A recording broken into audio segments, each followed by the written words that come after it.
L-għodwa tajba. Nilqakom għal-quddisa tal-jum immexxija mill-Isqof Joseph Gallia Kurmi.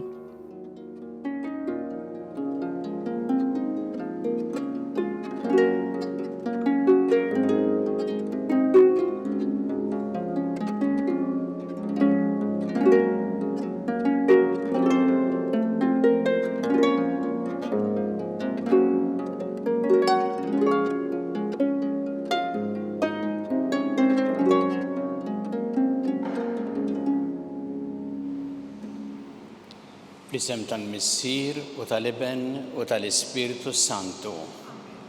Il-paċi magħkom. Qegħdin niċċelebraw illum it-tifkira tal-isem imqaddes ta' Marija. Kien fl-1684 il-Papa Innoċenz 11 waqqaf din it-tifkira. Itfakkarna l-isem ta' Marija u isem qaddis għax Marija hija Alla. Tajjeb illi illum infaħru il-Marija u anki impattu għal-kemm l-isem tagħha huwa mkasbar. Sfortunatament anki f'pajjiżna l-isem ta' Marija kultant jissemma b'mod ħażin. Nies ikasbruh. U għalhekk illum aħna nagħmlu t-tifkira tal-isem imqaddes ta' Marija, aħna nfaħru il-Marija, nfaħru l-isem qaddis tagħha. Biex nistgħu niċċelebraw kif jixtaq din il-Quddisa ħuti u narfu ħtijietna u nitolbu maħfra tagħhom mill-qalb.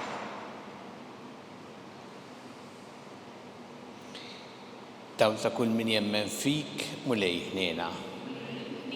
Mistrieħ ta' min jittama fik Kristu ħniena. Ferħ ta' min iħobbok mulej ħniena. Iħenna lina li jista' kollox, jaħfrinna drubietna u jwassalna għal-ħajja ta' dejjem. Amen. Nitolbu. Aħna u nagħtu ġieħ l-Verġni Mqaddsa Marija fit-tifkira glorjuża tagħha għamel mulej li bit-talb tagħha lina aħna wkoll jistgħu nieħdu mill-milja tal-grazzja tiegħek. Bibnek Ġesu Kristu Sidna li walla miegħek jgħixu jsantan flimkien mal-Ispiritu Santu għal dejjem ta' dejjem. Amen.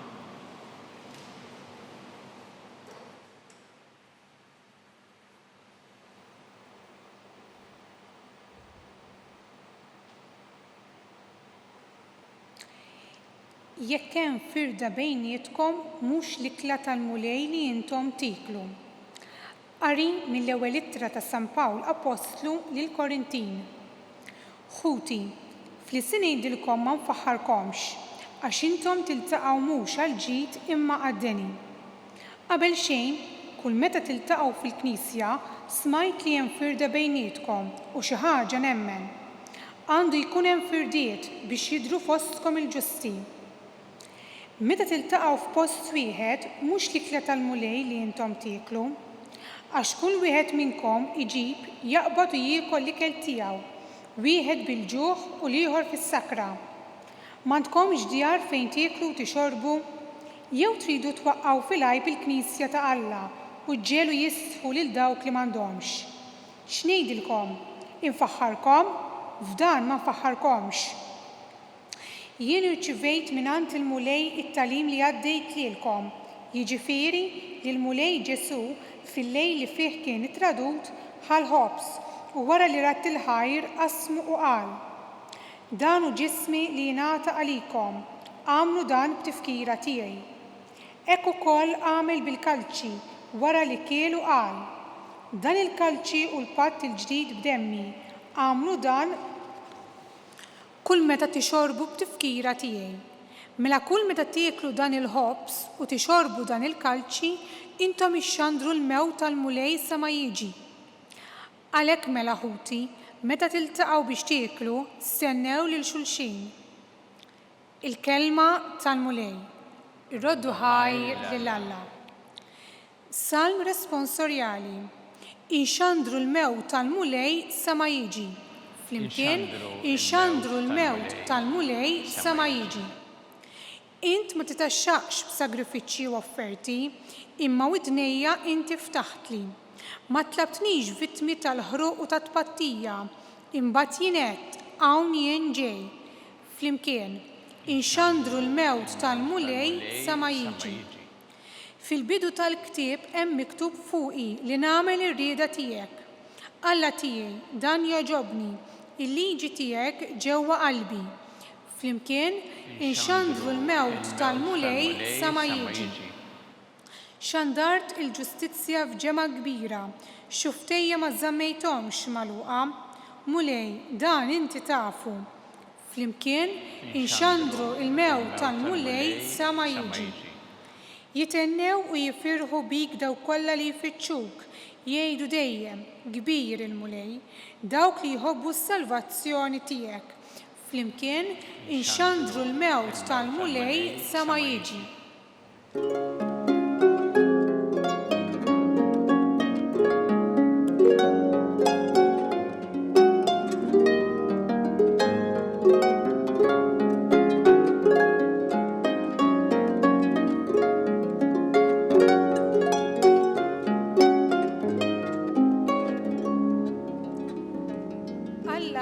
Lid-dinja li tal il-libnu l-waħdini biex kull min jemmen fih ikollu l-ħajja ta' dejjem.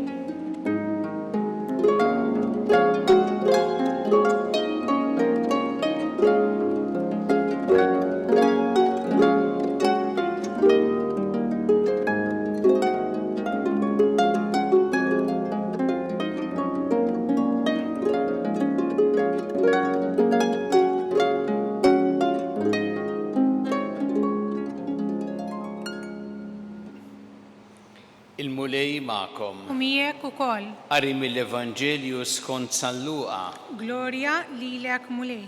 Dak iż-żmien Ġesu meta spiċċa jgħid lin-nies kull ma kellu jgħidilhom daħal Kafarnaum. U jkun hemm ċenturjun li kellu għaddej għażiż ħafna għalih li kien marit u wasal fl-aħħar.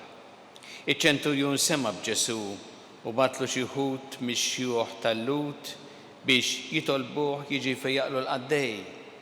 Dak marru quddiem Ġesu bdew jitolbuh b'ħerqa kbira u jgħidulu jixraqlu li tagħmillu dan għax hu joss il-ġens tagħna u kienu li blinna s-sinagoga. Ġesu mar magħhom u ma kienx il-bogħod wisq mid-dar meta ċ-ċenturjun batidlu ma' xi ħbieb, Sinjur toqgħodx tinqala' għax jien ma jistħoqlix li inti tidħol taħt is-saqaf tiegħi. Għalhekk ħassejt li anqas kien jistħoq li niġi nsibek jiena stess. Imma int ordna b'kelma u l-qaddej tiegħi fih. Għax jien ukoll bniedem taħt is-seta ta' ħaddieħor u jien stess għandi soldati taħt il-kmand tiegħi li wieħed ngħidlu mur u jmur, li ieħor ngħidlu ejja u jiġi u li l-qaddej ngħidlu għamel dan u jagħmlu.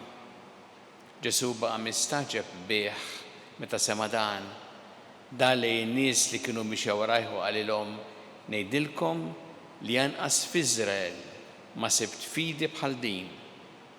Meta mbagħad dawk li kienu mibgħuta reġgħu lura d-dar sabu l-qaddej qawwi u sħiħ. Il-kelma tal-mulej. Tifħir lilek Kristu.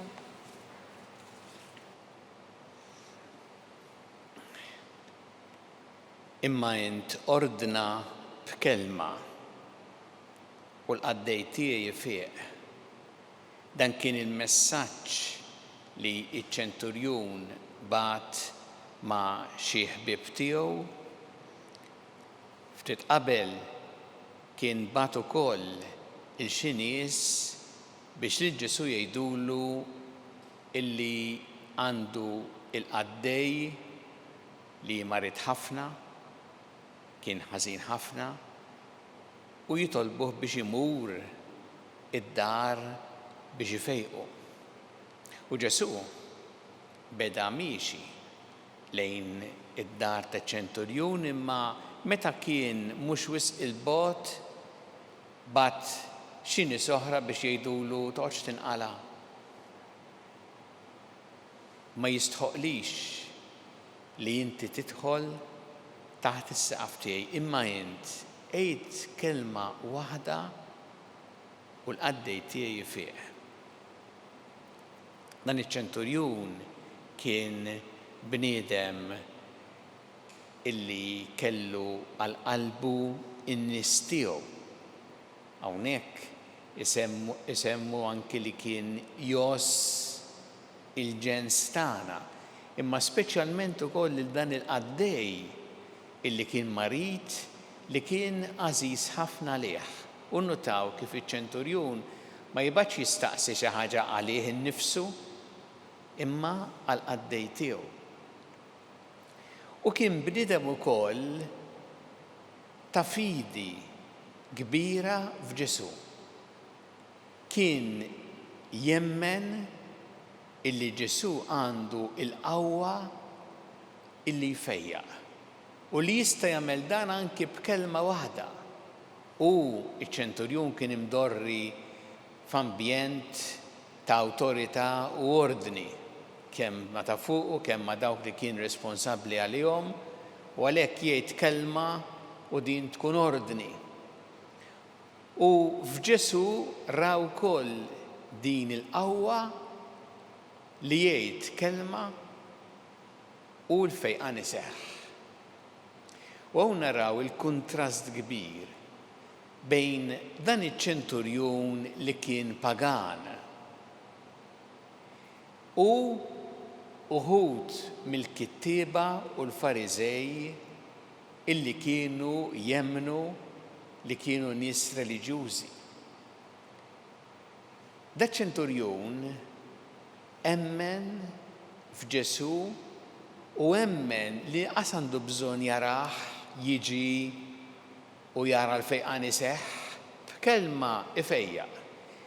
Il-kittieba u l-Fariżej uħud minnhom aqas meta jaraw il-Ġesu jfejjaq ma kienu jemmnu, anzi kienu jqogħdu jassulu biex jikkritikawh u jilmentaw fuqu. M'emmnux anke meta rawh jagħmel is-sinjali. Għalhekk Ġesu din is-silta baqa' mistaġeb bil-fidi ta' dan iċ-ċenturjun. U qala din qal lanqas f'Iżrael ma sibt fidi bħal din. Kienet fidi ta' xi ħadd illi verament emmen fil-qawwa ta' Ġesu u fil-kelma tiegħu.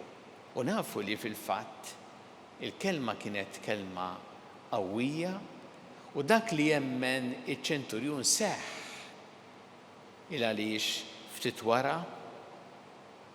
wara li kellmuh dawn in-nies li bagħat iċ-ċenturjun marru lura d-dar u sabu li l-qaddej kien qawwi u sħiħ.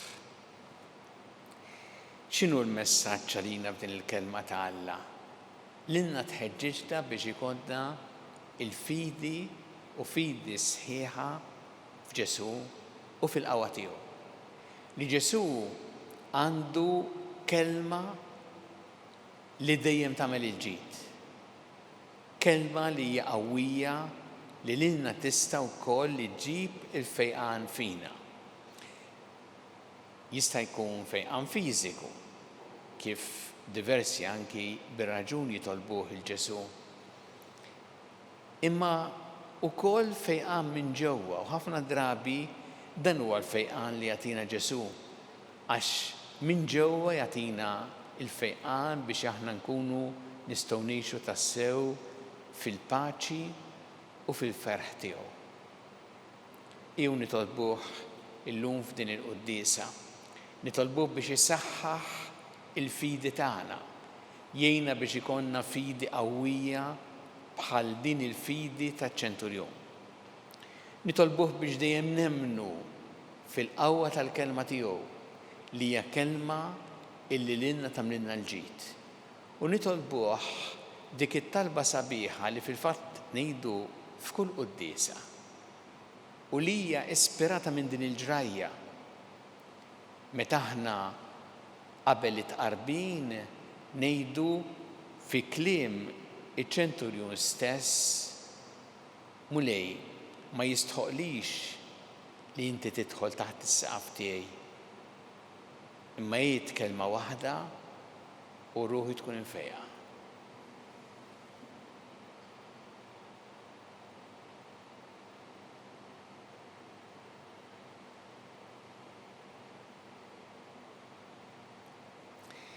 Resqu issa it-talbet tagħna lill-Alla fiduċja sħiħa fil-qawwa tal-kelma tiegħu. Kun mulej mal-Knisja tiegħek ejna biex tkompli twassal il-kelma tiegħek il-ġnus kollha nitolbu. Ismana nitolbuk mulej. Għatina mulej fidi qawwija bħal fidi taċ-ċenturjun, fidi fil-kelma tiegħek li dejjem tagħmlilna l-ġid nitolbu. Ismana nitolbuk mulej. Ejna mulej biex aħna dejjem inqimu l-isem imqaddes tiegħek u ta' Omna Marija nitolbu. Ismana nitolbuk mulej. Nitolbuk mulej biex tgħin lil dawk li huma morda fl-isptarijiet u fid-djar tagħhom kemm dawk li qegħdin Malta kif ukoll dawk għall-kura barra minn Malta. Nitolbuk biex isibu tassew l-appoġġ u s-solidarjetà li jeħtieġu nitolbu. Ismana nitolbuk mulej. Nitolbuk mulej biex aħna dejjem nożżu l-ħajja. Mill-ewwel mument ta' tnissil tagħha sa tmiem naturali tagħha f'kull waqt tagħha nitolbu. Ismana nitolbuk mulej. Nitolbuk mulej għal dawk li huma vittmi tal-inġustizzji, vittmi wkoll tal-kultura tal-iskart, jew dawk li jitħallew imutu. Nitolbuk mod speċjali wkoll għal dik it-tifla illi mietet, tifla 4 snin, li mietet marqa fil-Baħar Mediterran għalija u għall-familja tagħha u għal tant nies ukoll bħala li t-tifla li qabel mietet qalet propju l-kliem illi għal Ġesu wkoll fuq is-salib għandi l-aġġ nitolbu. Ismana nitolbuk mulej. U dim il-mod li bih stmajna id-dar komuni li inti tajtna, nitolbuk mulej biex aħna tkattar fina l-fidi sabiex bl-għajnuna tiegħek inġeddu il-wiċċ tal-art nitolbu. Ismana nitolbuk mulej. U nitolbuk għal dawk li għaddew għal ħajja ta' dejjem, speċjalment dawn l-aħħar jiem biex inti tilqaħħom fi ħdanek u tagħti l-faraġ il-familjari tagħhom nitolbu. Ismana nitolbuk mulej. Mulej Alla tagħna il-talb li qed nagħmlullek illum u żommna dejjem fi mħabbtek bi Kristu Sidna. Amen.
Itolbu ħuti biex is-sagrifiċċju tiegħi u tagħkom ikun jogħġob lill-Alla il-Missier li jista' kollox. Jilqa' l-mulej minn idejk is-sagrifiċċju għat-tifkir u l-glorja ta' ismu għal ħtiġijiet tagħna u tal-Knisja mqazza kollha tiegħu. Ferħanin bil-festa ta' ibnek se nofrulek mulej is-sagrifiċċju ta' tifħir biex b'din il-qima qaddisa u l-grazzja tiegħek niksbu dejjem iżjed il-frott tal-fidwa tagħna bi Kristu Sidna. Amen. Il-mulej ma'kom. Miegħek ukoll. Nerfgħu qlubna l-fuq. Nerfgħuhom lejn il-mulej. Niżżu ħajl il-mulej Alla tagħna. Sewwa u xieraq. Sewwa u xieraq tas-sew mulej missier qaddis.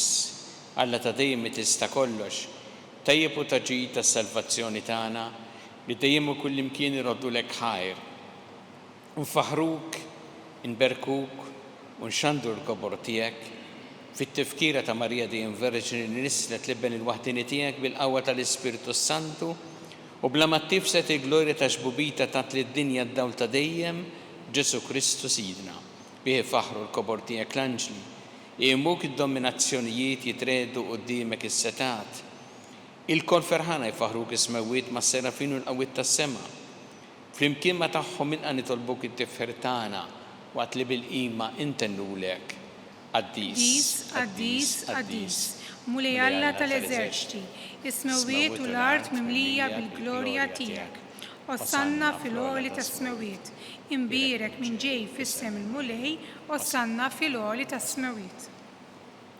Qaddis tas-sewint mulej inti lajn ta' kull qdusija.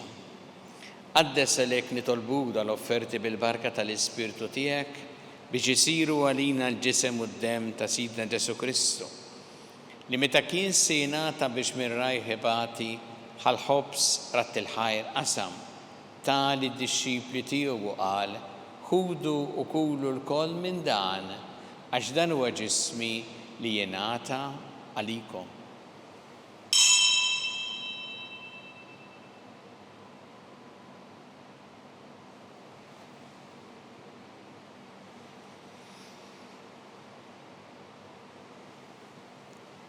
Ek ukoll wara li klaħa il-kalċi reġa' ratt il-ħajr, tali d-dixxipli tiegħu qal ħudu u jxorbu minnu l-koll, għax dan huwa l-kalċi ta' demmi tal-patt il-ġdid li jibqa' dejjem.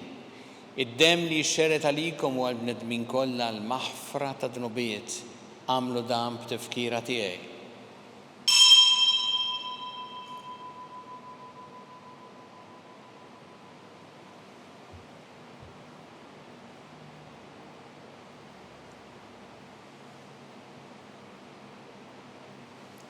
Dan hu l-misteru tal-fidi. Inħabbru l-mewt tiegħek mulej, inxandru bil-ferħ il-qawmin tiegħek nistennewk sa ma tiġi fil-glorja. Għalhekk aħna nagħmlu dan b'tifkira tal-mewt u l-qawmin ta' Sidna Ġesu Kristu, nofrulek mulej il-ħobs tal-ħajja u l-kanċi tas-salvazzjoni u rroddulek ħajr għax oġbok tilqana u nquddimek biex naqduk. U miċ-ċokon tagħna nitolbu li l-Ispirtu Santu jaqadna f'ġisem wieħed lilna li nieħdu sehem mill-ġisem u d-dem ta' Kristu.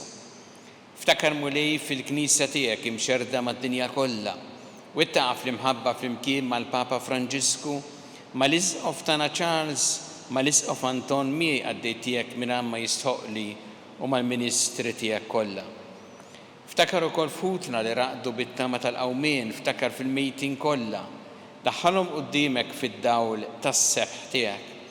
Ħinna lina l-koll nitolbuk għatilina wkoll il-wirid tal-ħajja ta' dejjem, flimkien mal-Verġin Qazza, Alla Marija, ma' San Ġusepp, mal-Apostoli qaddisin kollha li jgħixu fil-ħbiberija tiegħek sa mill-bidu tad-dinja, għameli magħhom infaħruk u nsebħuk Ġesu Kristu ibnek.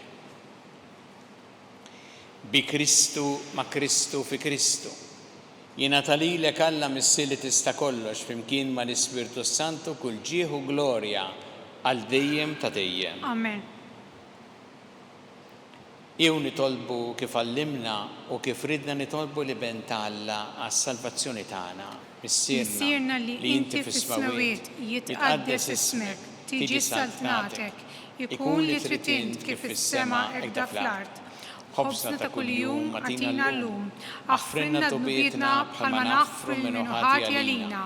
La daħalniex fi tiġrib, iżda eħlisna mid-deni. Eħlisna nitolbuk mulej minn kull deni. Għatina fit-tieba ħnina tiegħek il-paċi fi żmienna biex inkunu ħilsa dejjem mid-dnub u mħarsa minn kull inkwiet. Aħna nistennew u nittamaw lena u l-miġja tas-Salvatur tagħna Ġesu Kristu. Għax tiegħek jissaltna l-qawwa l-glorja l dejjem. Muli Ġesu Kristu li jett l-apostli tiegħek inħallilkom is-slim, nagħtikom is-slim tiegħi, la tħares lejn dnubietna, iżda ħares lejn il-fidi tal-Knisja tiegħek. Għatija s-slim u laqda li jint trid fiha, int li tgħixu s-saltan għal dejjem ta' dejjem. Amen. Il-paċi tal-mulej tkun dejjem magħkom. Miegħek ukoll. Nagħtu l-paċi li xulxin.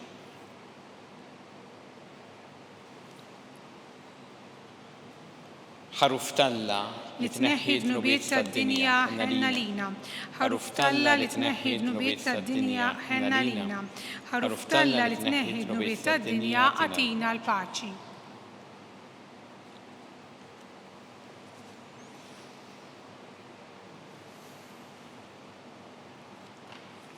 Dan hu il-ħaruf ta' Alla. Dan u li jneħħi d-dnubiet tad-dinja ħin jindawk li huma mistiedna l-ikla tal-ħaruf. Mulej ma jissuqlix li tidħol taħt is-saqaf tiegħi, iżdejt kelma waħda u ruħi tkun imfejqa. Istaħares li għata dejjem.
Flimkien ngħidu t-talba għat-tqarbina tax-xewqa.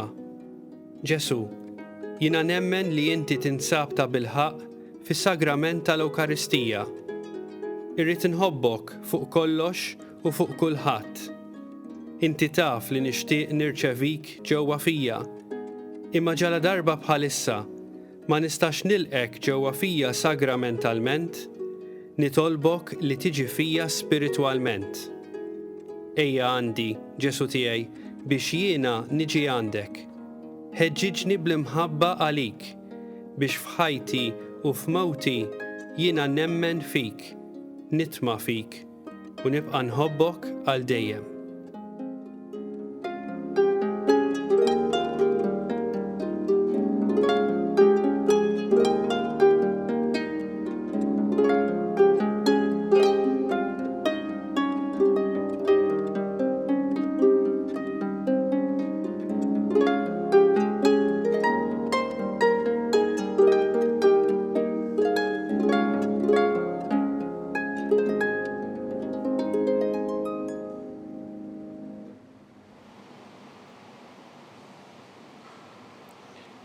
Nitolbu.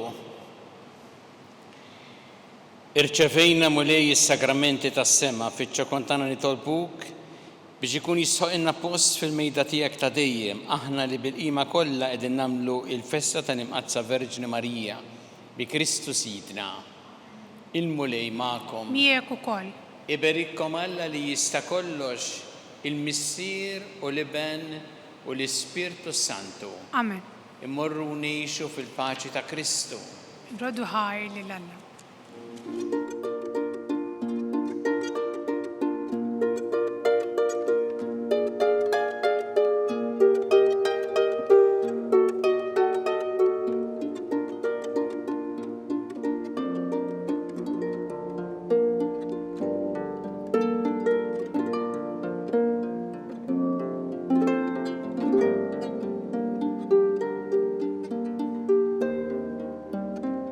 Il-barka twassalna fit-tmiem il-qudiesa tal-lum.